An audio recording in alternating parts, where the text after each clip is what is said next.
so that we can have this available to you all for your own review later. So let's get rolling here. Hopefully you can all see my screen, garden planning, setting yourself up for success. If we want to cooperate here. There we go. If you do not know me, my name is Kerry Grable. I am the home horticulture educator for Purdue Extension, Marion County. My remit is anything relating to home hort, primarily gardening, obviously. I do extensive work with the Master Gardener program. I'm always very happy to report that we have the largest Master Gardener program in the state of Indiana, with just over 500 active Master Gardeners in the county. A little bit about Purdue Extension. If you are unfamiliar with us, we deliver practical research-based information, and we do this through a number of different program areas. I myself am a part of the Ag and Natural Resources team. We also have a community development team, a health and human services team, as well as the 4-H program. So if you have not heard of Extension, you've likely heard of 4-H. So that's our big claim that surprises a lot of people, that we are the source of the 4-H programming. And we do try to make our programming available to all parties who need it. So this is our statement committing ourselves to being as accessible as possible. And we always want to do better with this. So by all means, if you know of a community that we are not reaching, please let us know. We are always interested in finding ways that we can do our work better and reach more people. A couple of reminders I wanted to give before we get started with the topic. In February, at the very beginning of February, we are having the 2024 Spring Garden Clinic. Registration for that is open to active Master Gardeners currently, and will open to the general public on Monday. So if you are interested in an event that is a day of gardening education, please join us at St. Luke's United Methodist Church in Indianapolis on February 3rd. Registration cost is $65, and we will have 3 different rooms running concurrently with 4 different time slots, which means we have 12 different speakers that you are able to choose from. And you can come and learn about a variety of gardening and gardening-related topics. If you're interested in this event, just reach out to us and we can get you that registration information. Another registration that is currently ongoing is for the Spring Virtual Master Gardener Training. So if you are interested in the Master Gardener program and becoming a Master Gardener, or if you know someone who is, we will be having a 100% online training starting the first week of February, running through the first week of May. It is a 40-hour course. We will do 2 hours on Tuesday nights and 1 hour on Thursday night. The cost of that training is, I believe, $186. That does include the Master Gardener manual and get you into the program as an intern. And then you can go out and do good, do some volunteering, and you will become a certified Master Gardener. So again, reach out if you have any interest in that program as well, and we can get you registered. All right, garden planning. So, obviously, as a home horticulture educator, I think about gardening year-round. And, you know, a lot of people make the assumption that we're in the off-season right now, when realistically, we can be quite busy right now as well. You know, there are lots of things for us to be thinking about for the upcoming season, a lot of plans to be made, a lot of supplies to purchase, a lot of prep work to be done. So we're going to talk about some of that planning that we can do in the off-season. First of all, a little refresher, why are we doing this in the first place? Well, gardening it's good for us. It's healthy. It can reduce stress. It can, be generally positive for our health.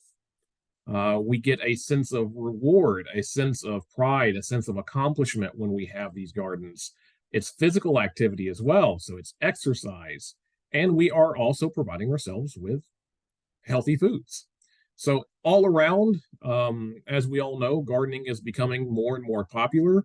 Certainly during the COVID years, gardening had kind of a gardening renaissance that happened, and we have new people interested in gardening, which is why I'm always excited to provide these educational programs that are a little bit more on the introductory side.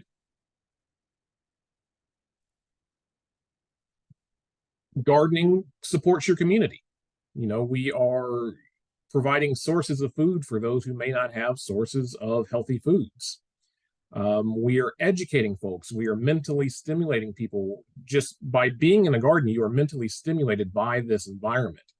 So there is an impact on the surrounding community.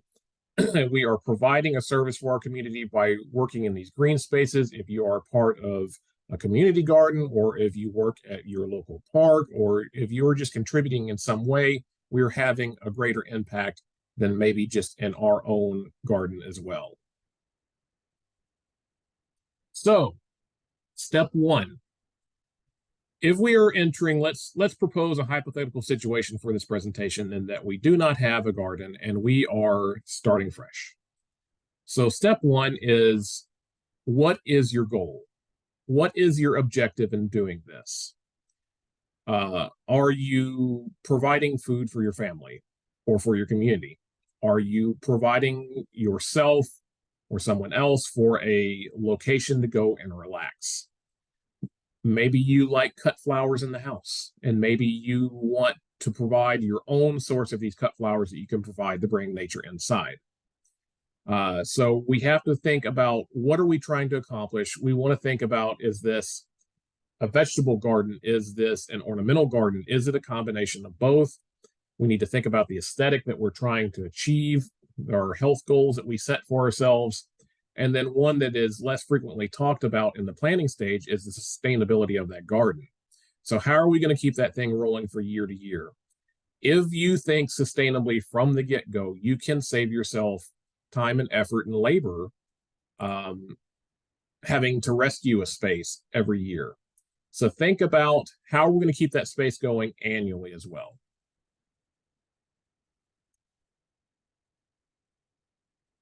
So as a home gardener, we have the space we have. We sometimes are limited in what we can do to modify the space that we have. So we need to plan around that. We need to evaluate the space we have. We need to evaluate our yard. We need to look at how much room we have. This is going to affect the kinds of plants that we can put in the space, and we'll talk about that later. We need to think about the number of plants and how that space is going to affect our primary objective for that garden. Will that garden be large enough to provide the amount of vegetable that you're trying to bring in? Will it be large enough to be able to enjoy and relax in? Will it be large enough for our cut stems to come into the house? Do we have the light that we need in that space? Sometimes there are things we can do to modify the light environment, and sometimes there are not. You're not likely to move a structure in order to improve the light in your garden, but maybe you can do some pruning on some trees to increase the light infiltration into that space. And then soil. Soil is going to affect a lot in your garden. If you have unworkable soil, that's not the end of your garden plans by any means, but it does affect how you're going to tackle this gardening objective. So we have here our home, we have our dimensions, and some of the considerations that we're going to be taking when planning our space. So we have, noted the drive, the sidewalk, the house itself, and the dimensions. We've pointed out things like our gas lines, our cable connections. We have our trees marked on here. We've got low water areas marked on here that might affect drainage.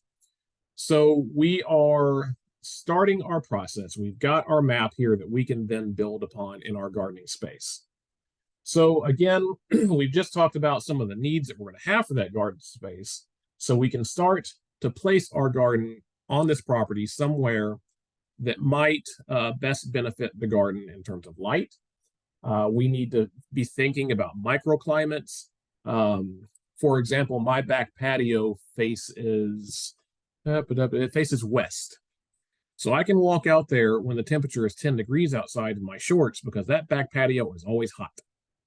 I need to be aware of that if I have plant material on that back patio in the summer or things that are going to overwinter there in the winter. We need to be aware of moist environments. We need to be aware of areas that retain humidity more, that have less airflow to blow that air out. High humidity can lead to disease issues. So if I want to grow something that's prone to disease, particularly fungal diseases, I'm going to be aware of the microenvironments in my space that tend to develop fungal diseases. And then, most importantly, access to water. You have got to have access to water for a garden space. You do not want to be hauling buckets in the middle of summer because you're not likely to keep up with your watering needs using that method. So make sure that your space, either via hose or maybe even some kind of water system coming off of that pool or pond back there, make sure that you have adequate water to sustain that space. So again, we talked about deciding on the type of the garden. Are we looking at veggie gardens, flower gardens, herb gardens, or what I encourage you to do is combine all of these in some shape, form, or fashion. There is no reason why you cannot grow ornamentals near your vegetables. There are concepts like companion planting that say that sometimes that's beneficial. Other times, you just need to know a little bit about your plant material to know that maybe I don't want a particular plant near my veggies because I know that plant attracts every Japanese beetle in my yard. So you have to think about it, but there are certainly successful ways that we can combine all of these types of gardens into one space. So we, in this slide, have an example. So we have our space defined. This is the map of the Purdue Extension Marion County demonstration gardens at the Indiana State Fairgrounds. If you have not been, I encourage you to come check us out. We have a beautiful space out there and an incredible team who put this on for us every year. And in this particular example, we have designed our goal. So we have designed where our beds will be. We have an ornamental section that we've placed on the left-hand side here towards the west. And then on the east-hand side, we have our vegetable beds where we will be producing our produce. So we have our plan here. And on our plan, we have addressed maybe our microclimates. We've certainly got our hardscape on here. And then in the planning process, we can then go in and begin to place our planned plant materials on this map. I will give you a little insight into this demonstration garden. That team has roughly 8 planning sessions every year, sometimes more, maybe sometimes a little bit less, where we have our map here, and we have a conversation, and we start placing our plant material for next year so that when next year rolls around, our plan is set. We don't have to make decisions next year because that was done over winter. So we have our roadmap ahead of us. We know what plant material we need to get our hands on, and we know where that plant material is going. So this is, again, a way to save ourselves a little time in the spring. It makes things less confusing for ourselves in the spring, and it gives us a roadmap for the future to plan for and execute successfully. So again, I made a note here, the plan for easy access and walking paths between beds. These are considerations that we can be taking at this point. So soil tests, another very, very important part of planning. So soil tests will help us plan for what kinds of nutrients we have in our soil. So, maybe we have a great deficiency in our soil and we need to know this. We need to know how to amend our soils before we're actively growing in there. That saves us a lot of time and effort. It is most efficiently done before there are plant materials in the beds. So we want to be doing the soil testing. We typically recommend soil testing every 3 to 5 years. We have options available to us locally here in the state. If you don't know, we have A&L Great Lakes. They are a certified testing lab, and you do want to go with a certified testing lab. But We have here once again, a map of a property that displays several different sections. And we need to not assume anything about these different sections. So we do not need to assume that our vegetable garden there on the right is going to have the same soil conditions as our front lawn in the front, or our shady area under our large trees in the back. So when doing soil testing, we need to break up our property into these different sections and test them individually. So if I'm testing this property and I'm doing a comprehensive test of the whole property, I'm going to treat that vegetable garden as an individual unit and take several different samples from across that area, mix them all together, and have the lab test that as only results for that vegetable garden. And then I will amend that vegetable garden.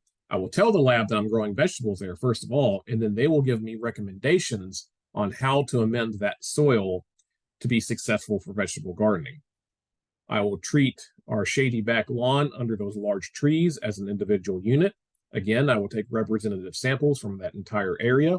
I will again tell the lab that this is a shady lawn under large trees, and they will give me recommendations that are specific to that area. So do not try to test areas that are not similar to each other altogether. Something very important to consider with soils, now that we've done our testing, is, we need to know what kind of soil we have. That affects a lot of things, but what I wanted to talk about here today is the movement of water through soil. Different soils will move water through itself differently. So, we have sandy soils and clay soils. In the sandy soil, that water is going to move very shallowly, and it's not going to penetrate deep into that soil very quickly. So if I try to put a lot of water in that soil fast, it's all going to run off sideways. Whereas over here on the left in our clay soils, I know that soil is going to go downward better. And so I know that I can maybe put my water on a little bit quicker. So our soil type can affect the method by which we are applying water. And we need to know this. We also need to think about irrigation. Water is very much needed by veggies during hot, droughty periods. So again, that proximity to a water source is very important. Some of our perennials and certainly our woody species might be able to make their way through these droughty stretches in weather a little bit easier than some of our annuals and our veggie plants. So, we need to have that access to water. If we are planning a large gardening space, we can consider an irrigation system so that we do not have to hand water a large garden. If you think about it, some of these plants may need daily watering during the hottest parts of the year. Certainly, if you're unfamiliar with watering plants, you need to water them when they need water, not to a schedule. So we don't want to overwater, we don't want to underwater. We still need to go out into the garden. We still need to assess the current needs of that space before we turn on an irrigation system. But once we have seen which plants need what, we can turn that on, have that watering while I'm over here hand watering something else, save time. There are lots of different systems. There's a bunch of different ways that you could tackle this. That's a lunch and learn unto itself. That might be a series of lunch and learns unto itself. But do your research. Reach out to Extension. We can help you with that. But it is certainly an option. It does not have to be a cost prohibitive option. There are effective ways that you can do it. But again, a labor saving method. So we're going to go through some different types of garden beds next. These include the in-ground beds, above-ground beds, and then containers as well.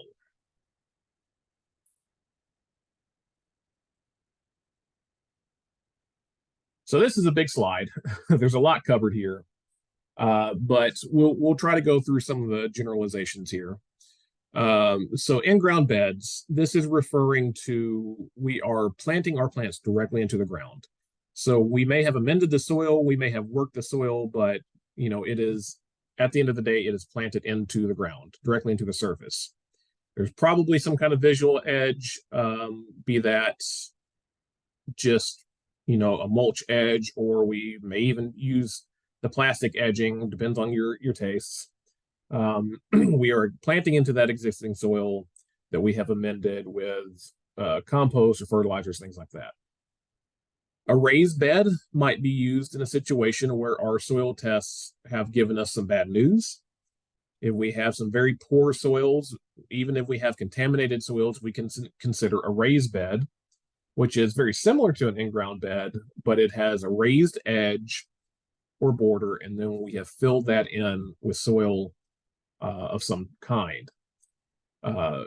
They don't usually have a solid bottom underneath them. Some of them do, some of them don't. You may put down weed barriers. It's not always necessary. Hopefully, before we're putting in a raised bed, we are killing off the turf and the weed bank underneath it. But this does allow for excellent drainage out of that raised bed. It allows the plants to root into the surrounding soils as necessary. But they can be made out of many different materials. They can be plastic, metal, cinder block, wood, concrete. We have a lot of examples of raised beds in the demonstration garden at the fairgrounds. We often encourage people to come out to the fairgrounds before they put in a raised bed to see the different options that they have available to them. They're typically no more than 4 feet wide so that we reduce our reach into the bed. We don't want to strain ourselves when trying to get into the center of a bed for harvest or whatever we're trying to do in there. So more often than not, they're less than 4 feet wide. And then containers is actually my favorite method of growing anything, really, because that is the background that I've done a lot of research in. But this is your typical pot. They could be all kinds of different materials. We are filling them with an artificial substrate of typically pine bark, peat moss, and sand. But there are other potting mixes out there that have different things in them. But they could be ceramic, plastic. We have recycled textiles that have the new bag containers, and this is where we are taking the discarded waste and turning that into something useful again. There are new materials coming out all the time where we are trying to take discarded byproducts of other industries and turning them into useful things for us in the green industry. You can grow a little bit of anything in a container. It really just depends on the size of that container. That's going to affect what you can grow in it. You can certainly grow veggies, small fruits. I have a coworker who's playing around with growing fruit trees in containers on her property. So there's very little limitation in growing in containers. And again, that's an excellent option for those with poor soils. So a little bit of comparison between in-ground and above-ground decision-making. Growing above ground can help those that maybe can't reach the ground readily. Maybe that's a little bit difficult on them physically. So raising up that growing surface can certainly help with that. The higher you raise it, the less you have to bend over. Again, we talked about soil conditions. So if our soils are poor, compacted, maybe contaminated, Marion County is an urban area. We have long soil histories. So we have to take that into account when we are growing potentially things that we want to eat. So raised beds are a method that we can potentially bypass some of those poor soils. Again, we have to think about accessibility. The cost of growing in above ground in containers is obviously going to be more expensive because we have to do more work to get that into a growable space. And then we have to think about space considerations. So if we have more space, then growing in the ground is maybe a better option because we have the space to do it. Whereas a raised bed or a container certainly will be a more condensed growing form.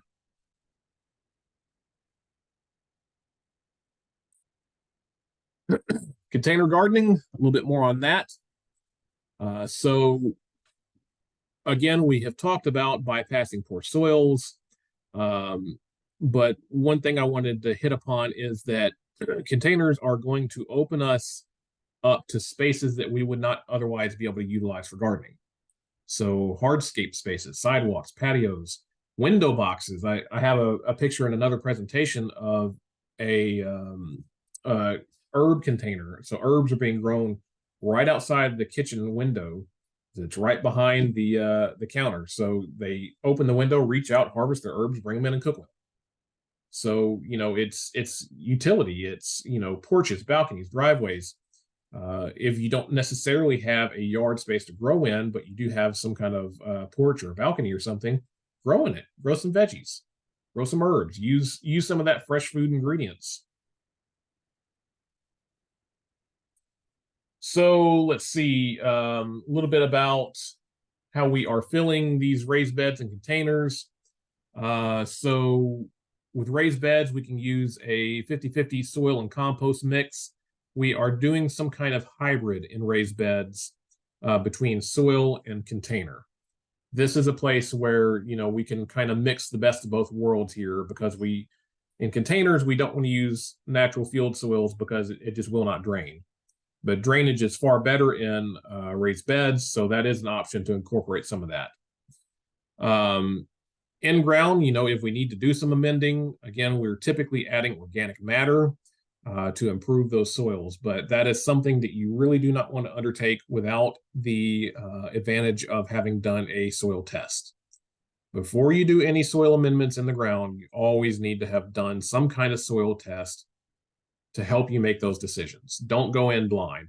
Certainly with fertility, don't fertilize blind.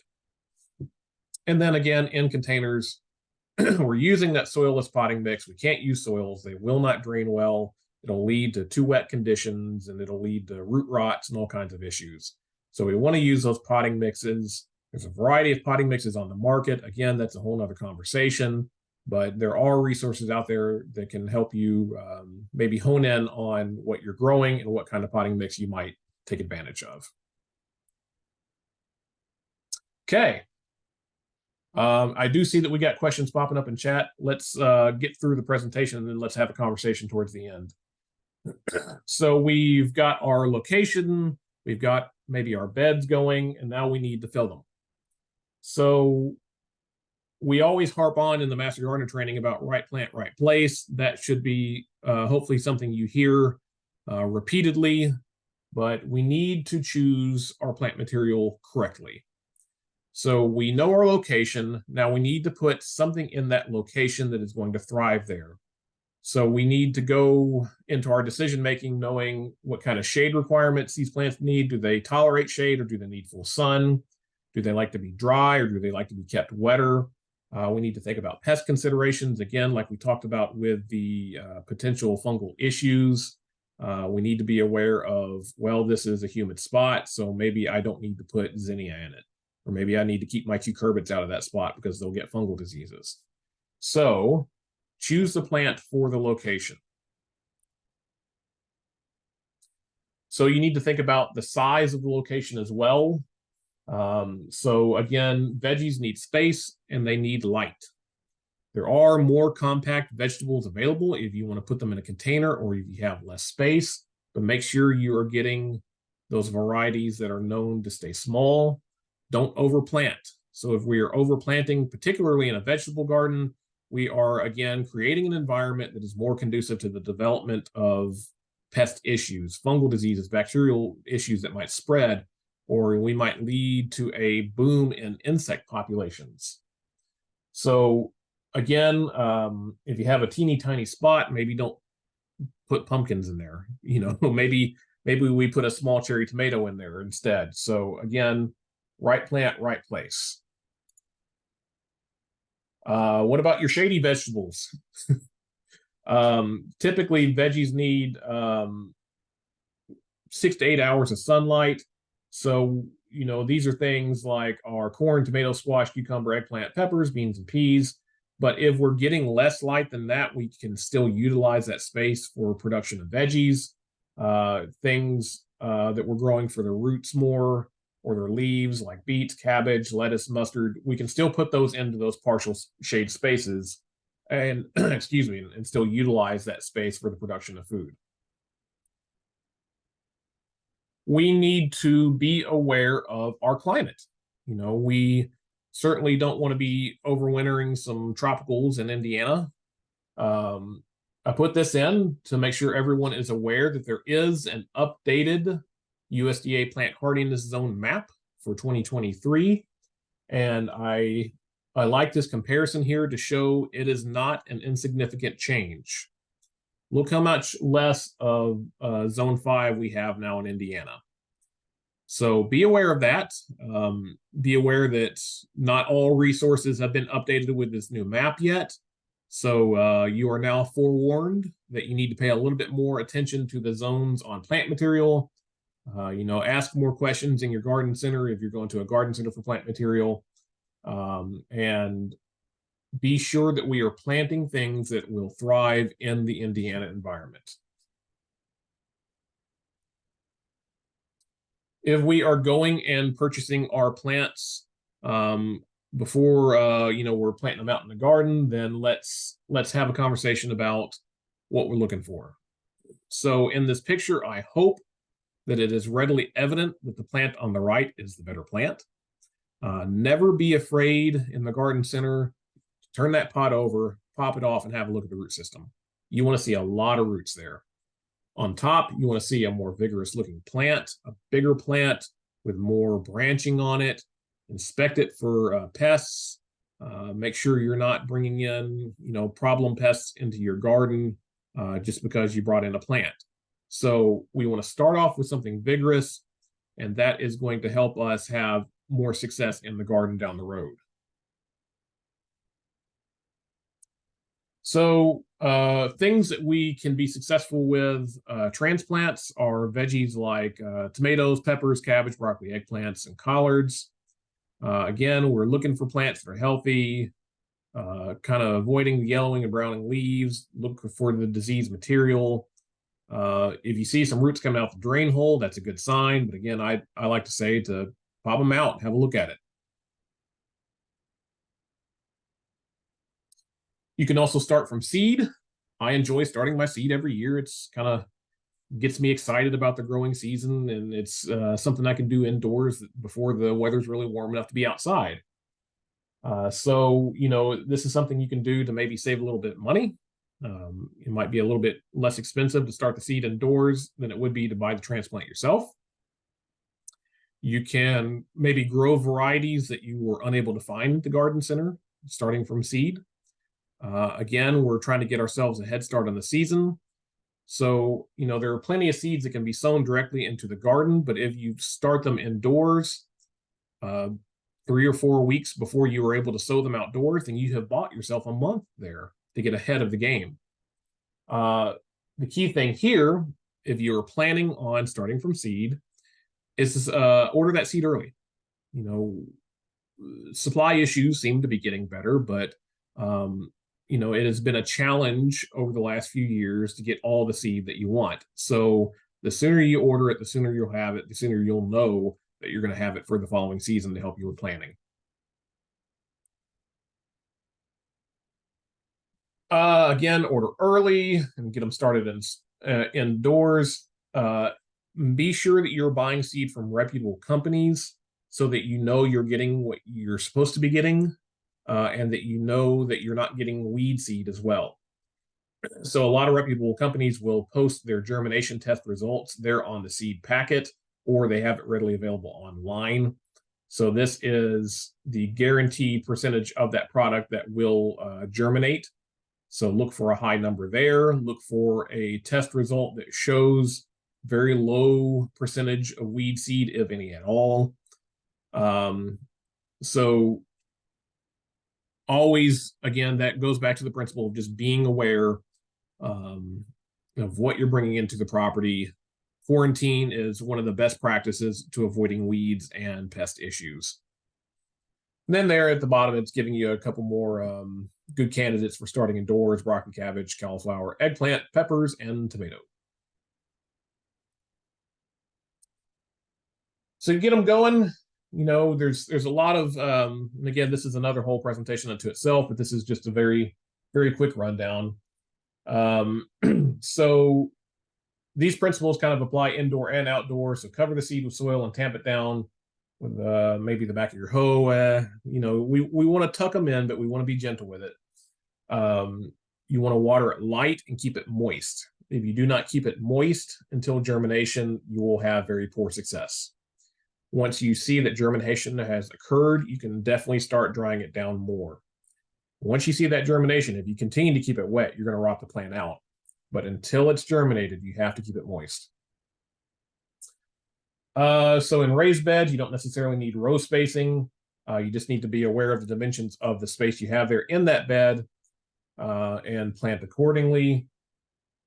Again, we're covering it, tucking it in, gently watering it, and maybe lightly mulching it to help with germination. Again, if you do intend to mulch over the top of seed, it does need to be light. Moving back towards ornamentals a little bit, and planting some of these spaces, a few principles here to take away are: a bed is a group of flowers that can be viewed from all sides. You typically walk around to see it. In a typical arrangement of a bed, we'll have the tallest plants in the center and the shorter ones outside. There can be exceptions, but be aware that technically a bed is something you completely circle, whereas a border is something that you're expecting to view from one side. This is what we're backing up against a fence, a house, a pool, or whatever it is. And once again, we're typically putting our tall plants in the back and then our shorter plants up front.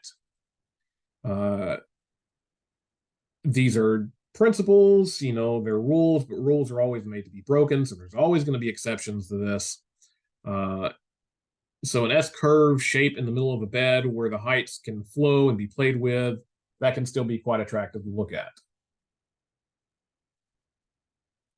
Planting drifts. Some people might like the quilt gardens where everything's all lined up and square, but that's not necessarily always a very natural look. And once more, is if we expect or rely on a plant to be perfect and in a line, you can almost guarantee that something in that line is going to die, and then you're going to have a hole in it. And so it just becomes more glaringly obvious when you have an issue if uniformity is expected.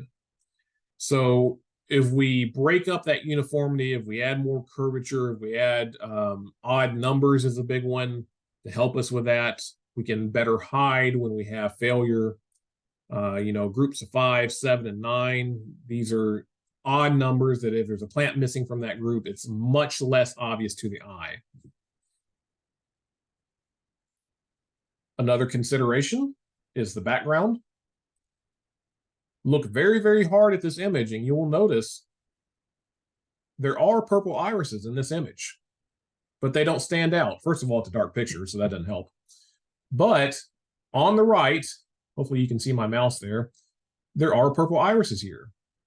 Had we put these purple irises in front of the white garage, they would have stood out a lot more.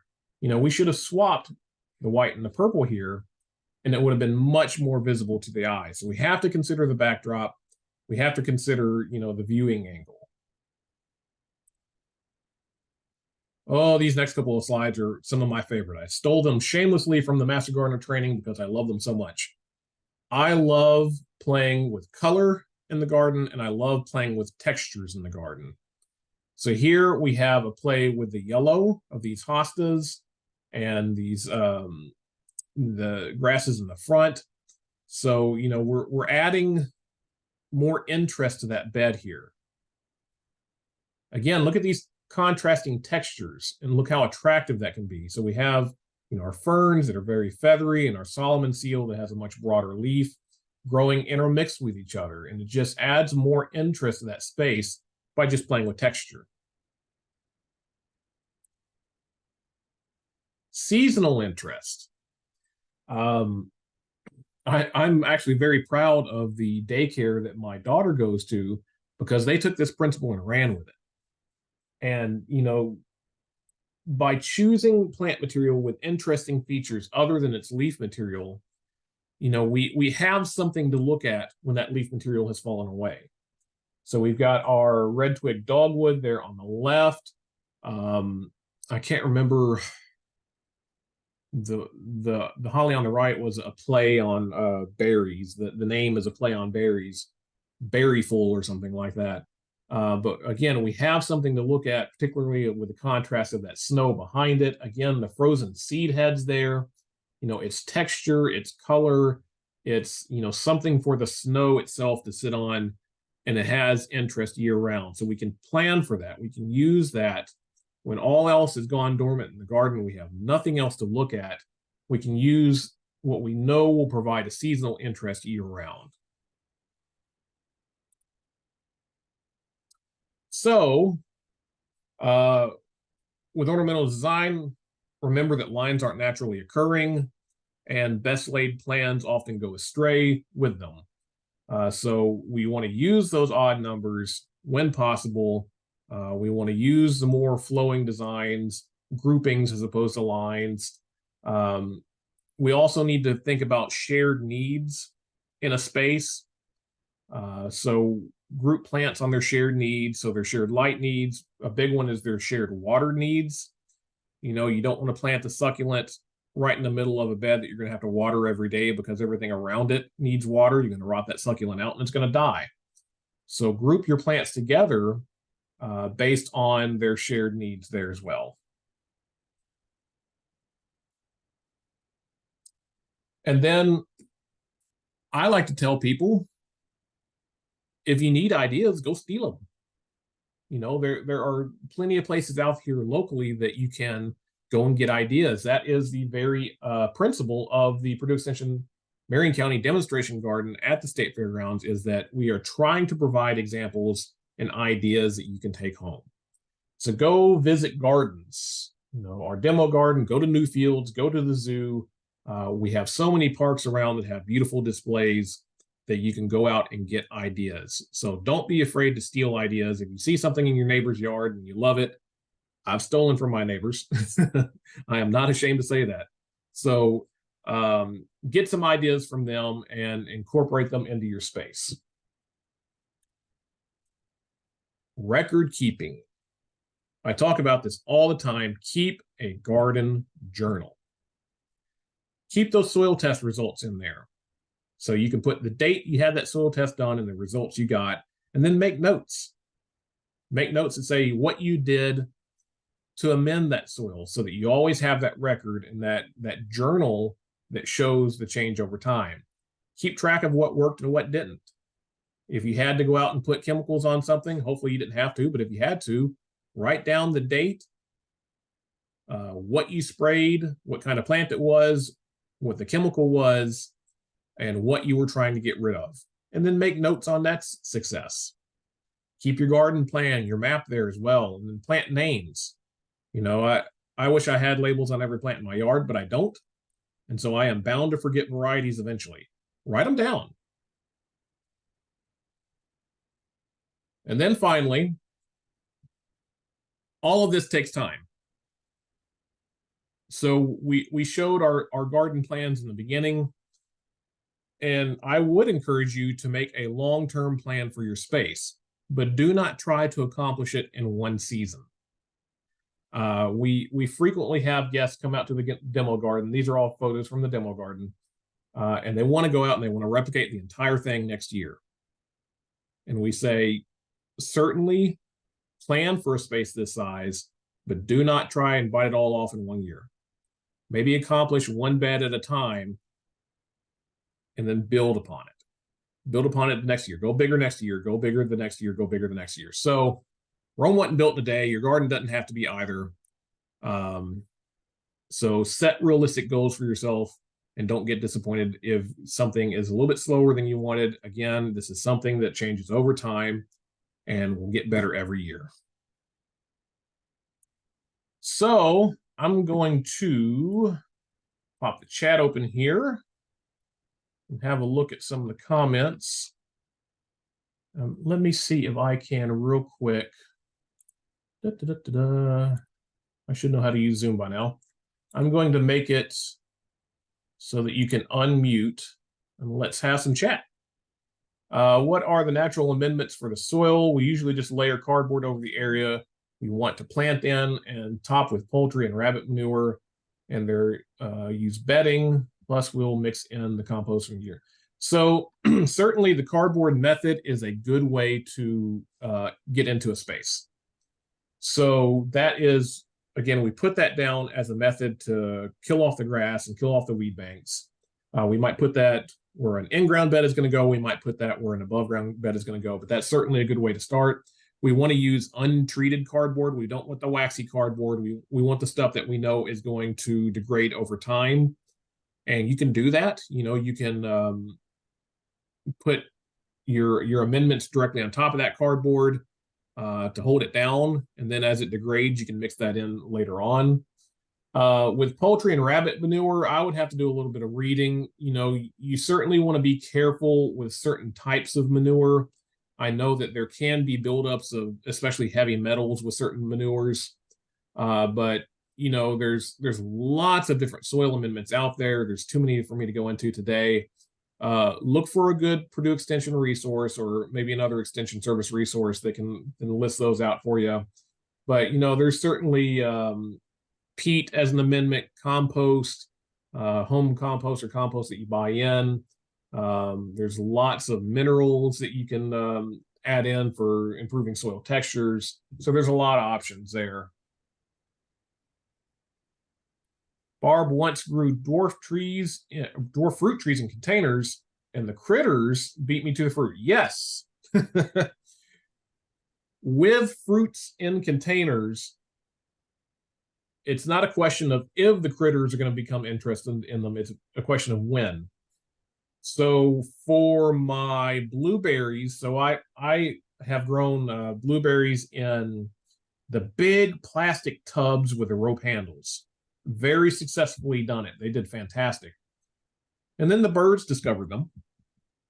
And so I had to build a frame out of PVC pipe. I didn't glue it together. I just made a cube out of PVC. And then I draped netting, bird netting over that PVC. And it worked well. It wasn't perfect. Birds still got in, but it certainly saved enough of that fruit for me to have access to as well. So yeah, critters are a problem in fruit production in general. And we always have to assume they're going to become interested there.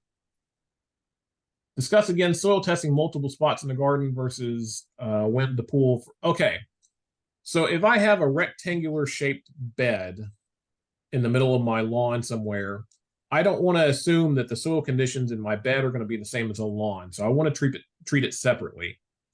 And so I'm going to go out there with the intent to soil test. And I'm going to take spot checks. I'm going to take samples from several spots. And in a rectangle, I'm going to make a Z down that rectangle. And that just tells me I've got all the corners covered and I've got a cross section of the middle as well. And then I've got my samples. Typically, it depends on what's in that bed, tells you how deep to test. And the instructions from your soil testing lab will tell you how deep to go sometimes too. But I'll take my sample and then I'll homogenize that all in a bucket. We used to tell you to dry that sample and then mail it in, but we have learned in the past year, you don't have to dry them out anymore. So that's good. So I'm going to homogenize that sample, and that sample becomes my soil test for that bed. Same principle for the yard. If I have a section of yard that I want to test, I'm just going to go out and make a pattern across a rectangular space in that yard. And that's going to give me all the different microclimates within that one sample space, homogenize it together, and that soil test result will tell me, okay, that was from the front yard. This is a generalization of the front yard. Where can one get soil tested for lead content? Barb Jablonski, do you remember, was it IUPUI that was doing soil testing for lead at one point? And it was free for those, I think, inside 465, but I do not know the current status of the lead testing with IUPUI, especially with the split going on. I'm not sure either, Carrie. I would do some research. You can always reach out to companies like A&L Great Lakes, and if they don't do it, they can probably tell you who does. Hey, Carrie. I don't have a real good handle Did on the state anybody chemist currently do doing it? lead testing. Did the state chemist do it, Carrie? Can we use leaf clippings as mulch in place of store-bought mulch?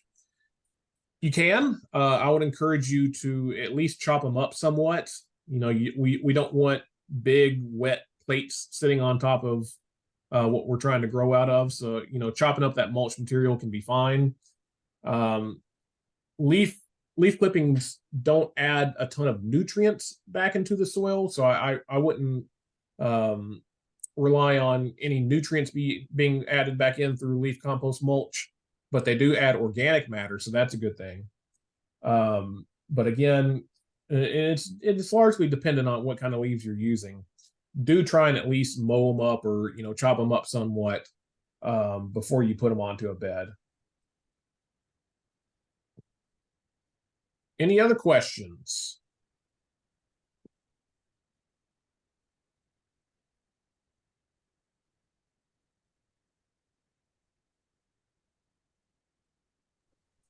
Carrie.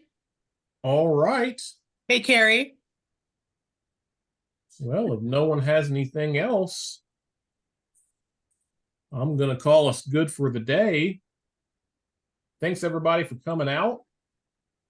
Go register for Spring Garden Clinic. We want to see you there. It's going to be a fun day. We had a really good event this past year, and I'm expecting another good event this coming year. So hope to see you there. Otherwise, we'll see you next time. Thank you.